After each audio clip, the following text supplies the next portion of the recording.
এই বস্তা পচা গরমে আমি চলে গেছিলাম কলকাতা।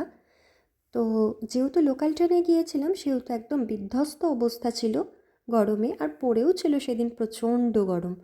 তো রুমে যাওয়ার পর নিয়ারবাই আমাদের একটা রেস্টুরেন্ট ছিল ইচ্ছেমতি। তো সেখানে আমরা দুপুরে লাঞ্চের জন্য চলে যাই এবং সেখানকার খাবার ভীষণই সুন্দর ছিল, মানে এক কথায় অসাধারণ। যেমন কোয়ালিটি তেমন কোয়ান্টিটি দুটোই ছিল। আর এই বিধ্বস্ত অবস্থায় খিদেও পেয়েছিল প্রচণ্ড পরিমাণে, তাই আর অপেক্ষাই করতে পারছিলাম না। রেস্টুরেন্টটা ভীষণ সুন্দর সাজানো, ছোট্টর ওপর খুব ভালো লেগেছে আমার অ্যাম্বিয়েন্সটা। স্পেশালি বারবার বলছি আমার এখানকার খাবার ভীষণ ভালো লেগেছে। আমি দুপুরে থালি নিয়েছিলাম। তো থালিতে ছিল সাদা ভাত, সোনামুগ ডাল, বেগুন ভাজা, আলু পোস্ত, আলু ভাজা, চিকেন, স্যালাড আর চাটনি। তারপর খেয়ে আমি রুমে চলে আসি এবং রেস্ট নিয়ে আমি রেডি হয়ে যাই।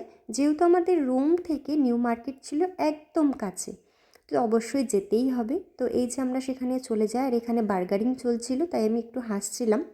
তো বাজার করার পর আমাদের প্রচণ্ড পরিমাণে খিদে পেয়ে যায়, যেটা আমাদের আর সহ্য হচ্ছিল না।